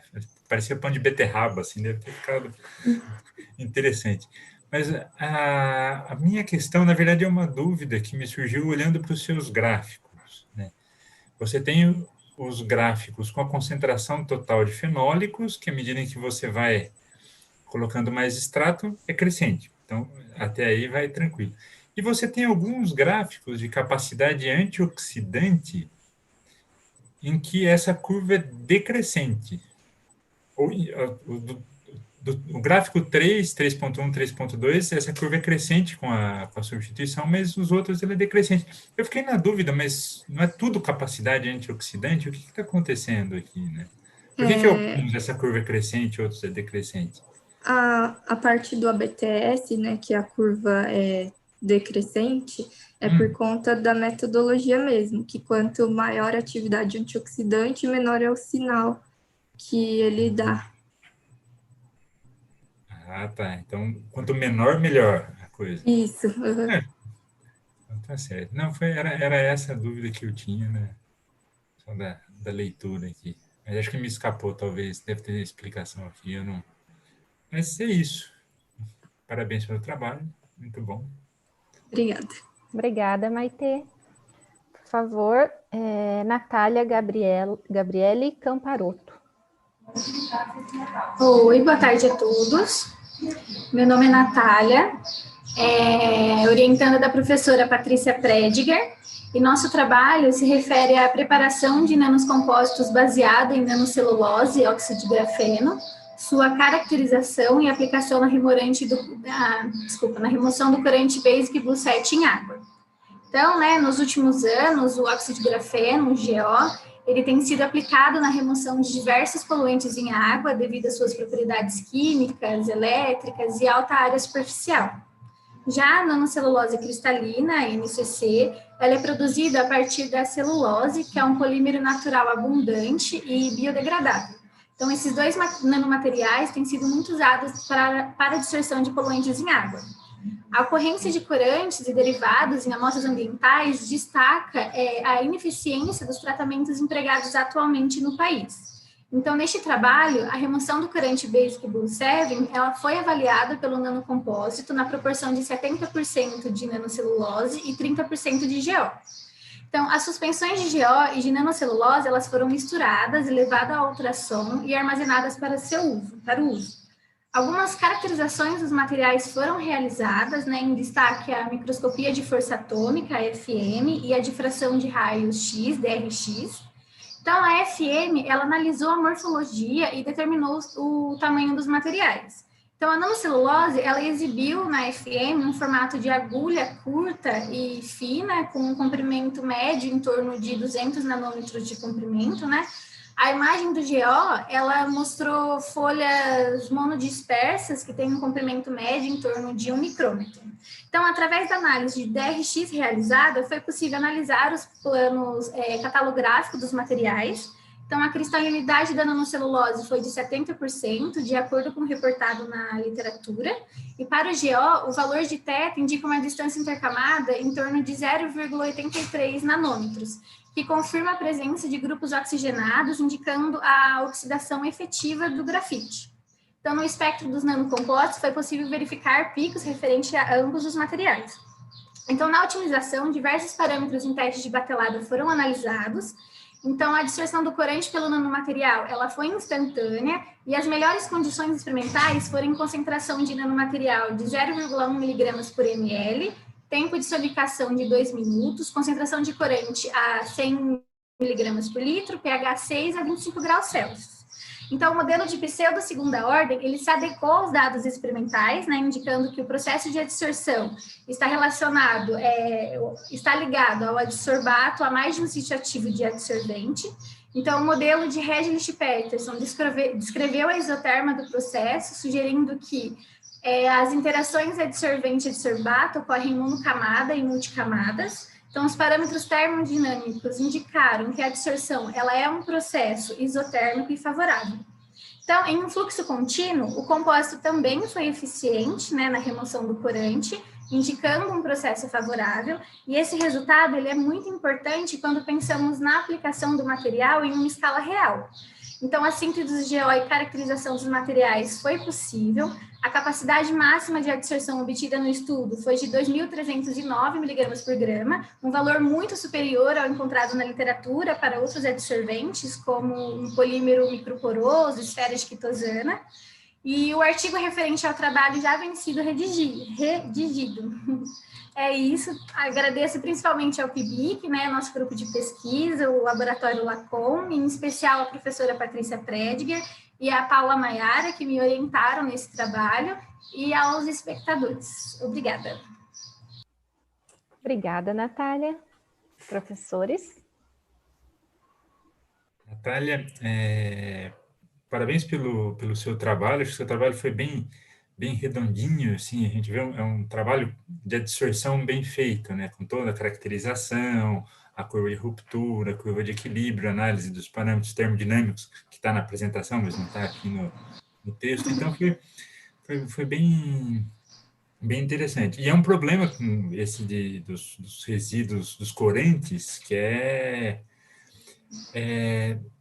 isso foi muito tempo atrás, na época das caravelas ainda, quando eu era aluno de graduação, eu fiz estágio em uma indústria têxtil, e o grande problema era justamente o tratamento dos resíduos resultantes do processo de tingimento, né? Isso foi... Não, melhor nem falar quando é que foi. Enfim, na verdade, uma questão, né? Você tem uma capacidade, né, o seu Q muito grande, o que denota que você tem uma área superficial bastante grande, que é coerente com o fato de você ter um nanocompósito aí. Então, isso, por um lado, é muito bom. Por outro lado, numa aplicação prática, você também não pode descartar o seu nanocompósito num curso d'água. Como é que fica essa questão? Sim. Então, esse foi um ponto que a gente ainda está em desenvolvimento no trabalho, tudo mais, né? Porque a nanocelulose, ela é bem pequenininha, né? Então, para tirar do tratamento de água, se eu fosse aplicar em uma escala real, né? Eu precisaria de um filtro com um poro em torno de 0,25 micrômetro. Então, tipo, bem pequenininho para tirar. Então, essa é uma questão que a gente ainda está estudando e tudo mais, para ver como que poderia, né? Não é uma questão fácil, mas o fato de vocês já terem se preocupado com ela já é um bom indício, assim, porque muitas vezes a gente vê isso, a resposta em si do material é ótima, mas no fundo você criou um outro problema, né? O que criou a solução criou um problema diferente também. Mas muito bem, parabéns pelo seu trabalho. Gostei. Muito obrigada. Obrigada. Natália, parabéns pela apresentação. O especialista já falou, agora o leigo vai falar de novo aqui, tá? Eu li aqui algumas perguntas. Eu achei super interessante. E a minha primeira pergunta é com relação, se você tem ideia, eu não conheço o processo, mas o custo de utilização do óxido de grafeno é barato, é caro, que nem o Pedro citou, uma empresa têxtil pagaria esse custo, ou isso é só para empresas de produto de alto valor agregado? Como funciona?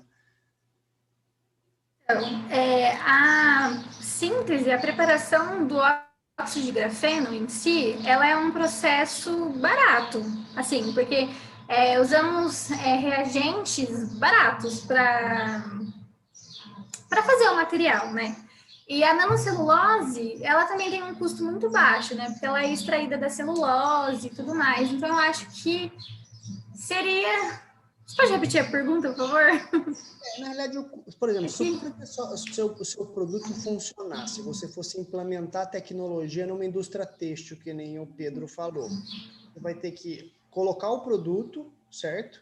Colocar a tecnologia, implementar e pensar no resíduo, que nem ele falou aí no curso da água. Isso é viável, o custo? Você acredita que é possível? Eu acredito que sim, porque para imobilizar o material, assim, no caso, nesse sentido, né, você diz, imobilizar o material na estação de tratamento, por exemplo. Eu acho que seria viável se a gente pensasse em utilizar uma membrana. Tem um trabalho que já está sendo desenvolvido no laboratório, que o pessoal está usando esfera para imobilizar nanomateriais em água. Então, eu acho que nesse caso, usando um filtro, uma membrana, alguma coisa para limpeza da água, não ficaria tão caro. Perfeito. E segunda pergunta, eu vi o seu trabalho, eu senti falta do material e métodos. Foi proposital não colocar ou você já entrou direto? Tem introdução e já vai direto para o resultado de discussão no seu resumo? Sim, no resumo foi proposital por conta do limite de páginas. Eu preferi falar um pouquinho mais sobre os resultados em si do que como foi feito. É que a preparação do nanocomposto é bem simples. É a mistura dos dois materiais e deixado um tempo para ultrassom para ocorrer a mistura homogênea. Então, eu preferi ir direto para os resultados. Beleza, é que o leigo aqui não conhece isso, entendeu? Eu estou te perguntando. Mas parabéns pelo trabalho e parabéns mais uma vez também para a equipe do seu laboratório aí que deve ter dado... Muito obrigada. Muito obrigada. Obrigada, Natália. Por favor, Vitor Iroia. Vitor? Boa tarde, estão me ouvindo? Aí. Bom, vamos lá, então. Então, prazer, meu nome é Vitor. Eu vou falar um pouco sobre o meu trabalho de iniciação científica. Ele está inserido, vamos dizer assim, num trabalho maior da equipe do Laboratório de Geointeligência da FEAGRE, né, sou aluno de Engenharia Agrícola. E como contexto do nosso trabalho, como o Luiz Felipe já falou bastante aí nas falas deles, ele foi bem pautado para a agricultura sustentável, então uma área que tem crescido muito, então as áreas de integração lavoura-pecuária têm crescido bastante, a procura por esse tipo de produção. Então, a gente buscou como objetivo tentar estimar a biomassa de pastagem para auxiliar os produtores em algumas tomadas de decisões. Então, a gente fez isso a partir de sensoriamento remoto, então imagens de satélite, e também por meio de aprendizagem de máquina, então um pouquinho de inteligência artificial. E aí vou citar também a palestra que a gente acabou de assistir da Sandra, que ela falou bastante coisa que a gente usou no nosso trabalho, né? Então, como metodologia, a gente teve um pipeline bem parecido, um slide bem igualzinho que ela mostrou na palestra dela. A diferença é que a maioria dos trabalhos que ela apresentou ali eram de classificação de imagens. Então, no nosso caso, foi para regressão. Então, a gente tentou estimar um valor numérico, o que é a estimativa da biomassa, em gramas por metros quadrados. E também ela utilizou como método de modelagem o Deep Learning, né, as redes neurais. No nosso caso, a gente está um passinho antes, que a gente utilizou a técnica de árvore de decisão, a Random Forest. Então, inicialmente, a gente começou com a coleta em campo, e aí eu tive a ajuda do pessoal do laboratório para conseguir fazer essa coleta em campo da biomassa. Em seguida, a gente fez uma coleta de imagens por meio do satélite Sentinel, que fornece imagens gratuitas com uma resolução temporal de 5 dias. A gente fez, então, linkou esses dois tipos de dados, né? Então, a imagem com a coleta em campo, fazendo uma correlação tanto temporal quanto espacial. Então, a gente pegou os dados georreferenciados por GPS em campo e a gente conseguiu localizar na nossa imagem de satélite onde estava esse ponto, exatamente. E sabendo o ponto e a data de coleta, a gente pegou a imagem na data certa. Em cima disso, a gente, então, como próximo passo do pipeline, a gente extraiu as informações desse ponto, então, por meio dos índices vegetativos. A gente utilizou uma base de dados, o Index Database, onde ele fornece muitos tipos de índices que você consegue calcular a partir de uma imagem e das bandas espectrais do Sentinel. Ao todo, nós coletamos 104 atributos para preditores e criamos nosso banco de dados. Em seguida, a gente partiu para 3 métodos de seleção de atributos, porque nós vimos que 104 atributos, talvez para conseguir essa modelagem, era muita informação e isso poderia acabar atrapalhando o entendimento do modelo, atrapalhar o entendimento da inteligência artificial. Então, desses 104 atributos, nós selecionamos 20 atributos por meio de 3 técnicas, sendo 2 delas que se utilizam de uma metodologia por filtragem, então a Relief e a Random Forest Importance, e uma outra que utiliza por uma metodologia chamada Wrapper, que é um pouco mais robusta e exige um custo computacional maior, que é o algoritmo genético. Então, cada técnica dessa selecionou 20 atributos, e com os 20 atributos preditores selecionados, nós partimos para a etapa de modelagem da biomassa, que aí nós utilizamos, como eu já adiantei, a Random Forest, que é uma metodologia por árvore de decisão.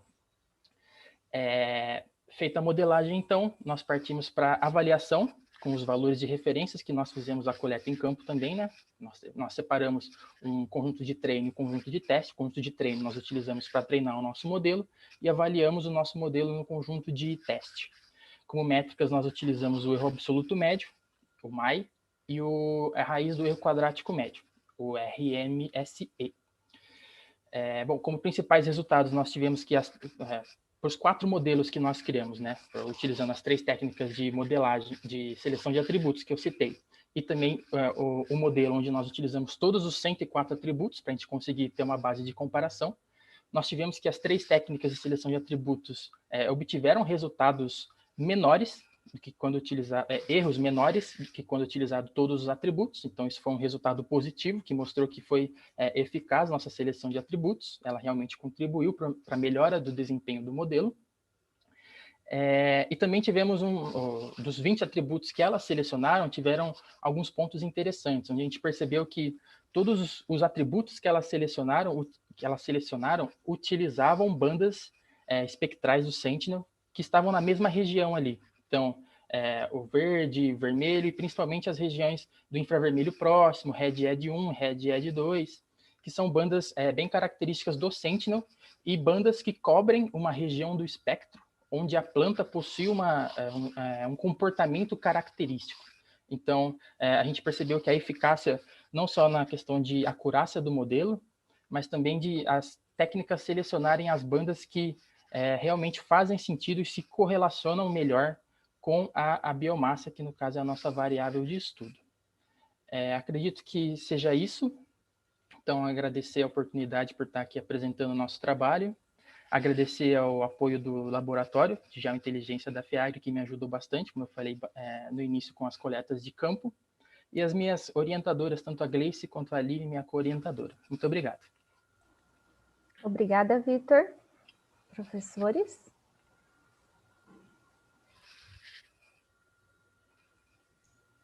Vitor, vou começar aqui, hein, Pedro? Parabéns aí para o trabalho, parabéns para a equipe, eu gostei muito. Deixa eu te fazer uma pergunta, você fala bem e calmo, no seu vídeo você correu pra caramba, falou voando, eu não consegui nem entender direito. Eu queria te dar uma dica que você, assim, sua apresentação tá diferente do seu vídeo, não que o vídeo esteja ruim, não me entenda mal, tá? Mas assim, agora você foi mais elegante, mais calmo, ficou muito legal, tá? Parabéns, tanto pelo vídeo quanto pela fala agora, tá? Obrigado. Gostei muito do seu trabalho. Deixa eu entender algumas coisas aqui, ó. Você coletou os dados de biomassa no tempo, né? De maio a novembro. Na série temporal, foi perfeito. Tudo na mesma área? Foi tudo na mesma área, de acordo com os piquetes, né? Onde o produtor da área estava manejando os piquetes. Tá. Seria interessante com essa tecnologia você ter uma área, vamos dizer assim, diferenciada para você testar, né? Eu vi que você tem lugares que você tem menos massa e lugares que você tem mais massa, né? Então, como você coletou tudo na seca, é a época que a pastagem está mais baixa, né? Você coletou nos meses que não tem chuva. O porquê dessa decisão nesses meses e não em meses que tem seca, que a pastagem está mais baixa, e depois em meses que tem mais chuva? Foi o período da sua iniciação que não dava tempo? Eu acredito que tenha sido isso, sim, Luiz Felipe. Isso foi, na verdade, nem foi uma decisão que eu participei, assim, né? Como eu disse, é um projeto que está dentro de um contexto maior do trabalho de pesquisa. Então deve ter a época das águas também, eu acredito. Exato. No projeto geral, né? Não, porque é muito interessante. Eu até sugeri pegar duas áreas diferentes, uma área de pastagem degradada e uma área de pastagem adubada, entendeu? Para fazer isso aí, porque você tem a comparação do satélite. Segunda pergunta para te apertar, mas deve estar na equipe. Vocês não pensaram em usar drone para comparar uma imagem RGB ou só satélite? A gente, no caso, foi satélite, né? Porque para calcular os índices também, a gente precisa da região espectral, vamos dizer assim, maior, né? Mais abrangente. Então, a gente precisa calcular ali o infravermelho próximo, o infravermelho médio. E no caso de drone, o drone com bandas espectrais também tem um valor mais, que a gente precisa de um investimento, né? O satélite é algo mais free aí. Perfeito. Não, mas fica interessantíssimo, porque assim, depende do lugar que você tiver, talvez você não tenha o satélite passando em cima no momento que você quer, certo? Sim. Então, o drone é uma ferramenta interessante, fica de sugestão. Mais uma sugestão na área. Tenta na próxima vez que vocês forem trabalhar, se você for continuar isso depois do seu mestrado, se você quiser a linha, tenta associar alguma imagem com a cor verde, com a pastagem, que tem a ver com a clorofila, cloroplasto e nutrição nitrogenada.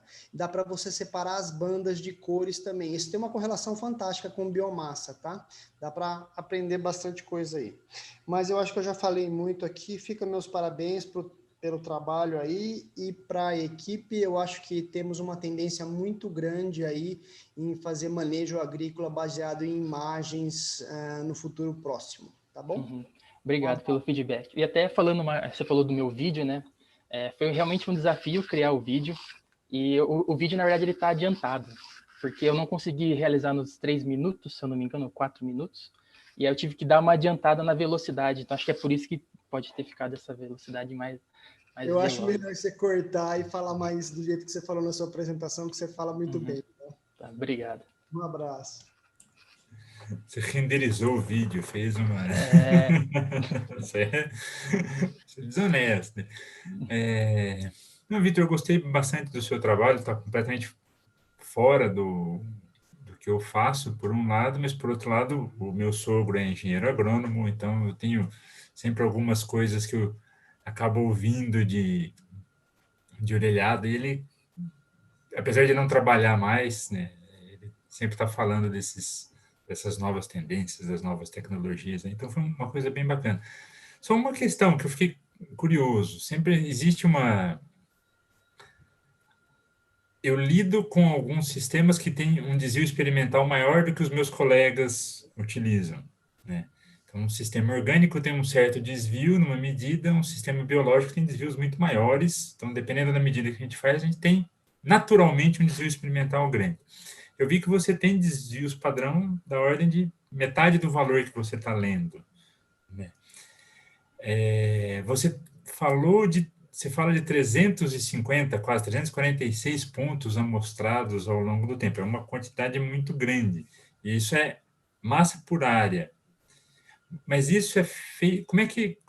Eu fiquei na dúvida em como isso é coletado. Vocês não vão fazer um quadradinho de 1 metro quadrado e cortar tudo para medir. Quantas medidas são feitas? Cada ponto, quantas medidas?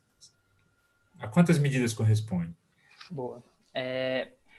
Em dezembro de 2000, a gente está em 2020, 2019, eu estava alocado para ir fazer essa coleta em campo junto com o pessoal, a última coleta. E só que, infelizmente, por calendário do produtor, eu não consegui ir. Mas eu não vou saber te falar quantas medidas exatamente para cada ponto foi feito, mas foram feitas as medidas, vamos dizer assim, num buffer, né, em volta do ponto ali, para calcular o valor de referência. E em cima desses valores, a gente fez a média, né, para pegar o valor daquele ponto. Eu não sei te falar agora quantas coletas em volta desse ponto o pessoal fez ali nas medidas. Mas, realmente, o desvio padrão ficou bem grande ali nos valores. Isso não é uma crítica. Imagino que seja natural, isso pela própria natureza, né, do que você está... Em 1 metro quadrado você tem variações de altura, né? Então é normal isso. Mas minha curiosidade é mais do número de pontos específicos que são usados para... Mas tá joia. Parabéns pelo trabalho, muito legal. Obrigado. Obrigada, Vitor. Por favor, Vitória de Barros Silva. Boa tarde, vocês me ouvem bem? Sim. Olá, eu sou a Vitória de Barros Silva, aluna da Faculdade de Engenharia de Alimentos.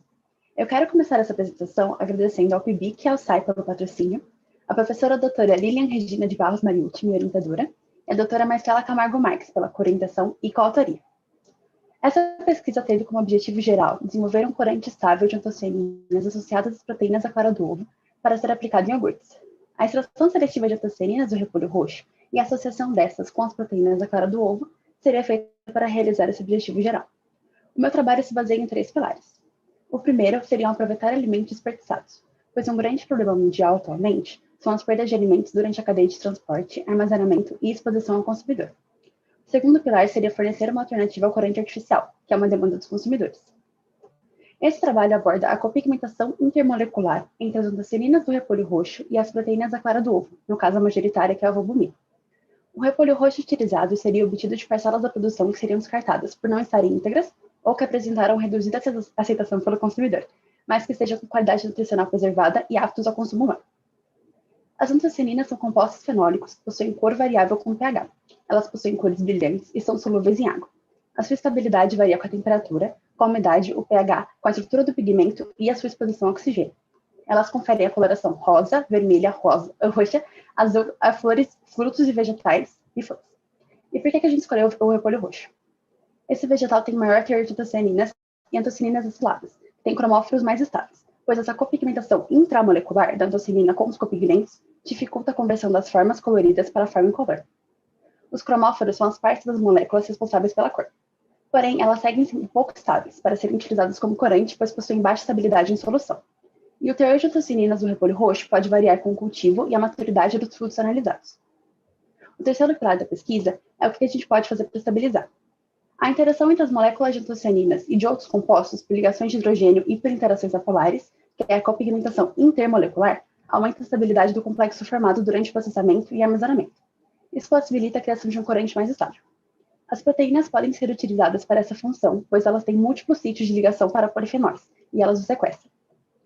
As proteínas são macronutrientes também presentes em frutas e vegetais que são formadas por aminoácidos. E por que a gente escolheu a proteína da clara do ovo, no caso a albumina? Porque ela é barata, acessível e ela é solúvel nas condições de produção e armazenamento do corante, do iogurte. As análises de caracterização das matérias-primas foram feitas, pois as modificações das proteínas como teor de proteína, solubilidade e turbidez, e no teor de antocianina e no tipo de antocianina, influenciam nas características do corante que a gente obteria. Foram feitas as seguintes análises no repolho roxo: pH, atividade de água, cor instrumental, teores de umidade e cinzas pelo método estabelecido pela AOC, e teores de proteína, pelo método de Kildan, também estabelecido pela OAC. Uma parte do repolho roxo foi reservada para a liofilização, pois ele possui pH próximo à neutralidade e alta atividade de água. Esses fatores favorecem o crescimento de micro-organismos, inclusive os patogênicos, o que torna um produto muito perecível. Portanto, são necessários processos como a liofilização, que reduz a quantidade de água livre no produto, aumentando a sua vida de prateleira e, consequentemente, concentrando os compostos desejados, como as antocianinas. Nessa parte liofilizada, foi obtido um extrato de antocianinas pelo método de extração acelerada por agitação, que foi utilizado para as análises de antocianinas monoméricas e o perfil de antocianinas por cromatógrafo líquido de alta eficiência, o HPLC, acoplado a um detector de arranjo de diodos, o EAD. As antocianinas foram identificadas com base em estudos anteriores, detectadas e quantificadas usando o DAD. Nessas análises, foi possível perceber que a cianidina 3 diglucosídeo 5-glicosídeo é a antocianina majoritária nos repolhos analisados. Também foi possível perceber que as antocianinas aciladas representaram aproximadamente 46% das antocianinas totais do repolho. Portanto, diferente do que foi encontrado na literatura, que as descreve como antocianinas em maior concentração do que as formas não aciladas no repolho. Foram feitas as seguintes análises na clara de ovo em pó: teores de umidades e cinzas, pelo método estabelecido pela OAC, teores de proteína, pelo método de Kildan, também estabelecido pela OAC, turbidez e solubilidade proteica, nos pHs 3, 5 e 7, sem aquecimento devido ao objetivo do projeto. E devido ao cancelamento da bolsa após 6 meses, pois eu passei em concurso público, apenas a caracterização das matérias-primas, o repolho roxo e a clara de ovo em pó, e o treinamento em todas as análises do projeto foram realizados, pois a elaboração do corante seria feita logo em seguida. Muito obrigada e eu estou à disposição para qualquer dúvida. Obrigada, Vitória. Professores? Oi, Vitória, boa tarde, tudo bem? Parabéns pelo trabalho, mas você pareceu o Vitor no vídeo dele acelerado falando. Assim, eu tive até dificuldade de entender algumas palavras. Eu entendo que você está nervosa, faz parte, não vai te prejudicar em nada, mas, assim, tenta respirar da próxima vez um pouquinho mais, para você falar um pouquinho mais lento, tá? Eu tenho uma dúvida aqui que eu não consegui... Eu não sei se eu não li ou se eu passei por cima, eu peço desculpas já antecipadamente, mas de onde veio esse repolho roxo que você trabalhou? Esse, no caso, a gente comprou no mercado local aqui de Campinas. Mas o objetivo do projeto seria utilizar os repolhos, como eu comentei, que seriam descartados, mas que estariam íntegros para o consumo. Tá. Como eu falei num outro trabalho que eu não lembro, tem da bananeira. Quando você compra no mercado local, você tem que tomar cuidado com a fonte dele, porque às vezes tem mais de um repolho com lote diferente lá que veio, entendeu? E o que acontece? Se for produzido de uma maneira ou de outra maneira, você pode ter um maior ou menor teor de antocianina, dependendo do seu lote. Só cuidado com isso aí. Mas assim, eu vou discordar de você só do resíduo. Vou te fazer uma pergunta. O repolho é uma fonte de matéria-prima cara ou barata? É uma fonte barata.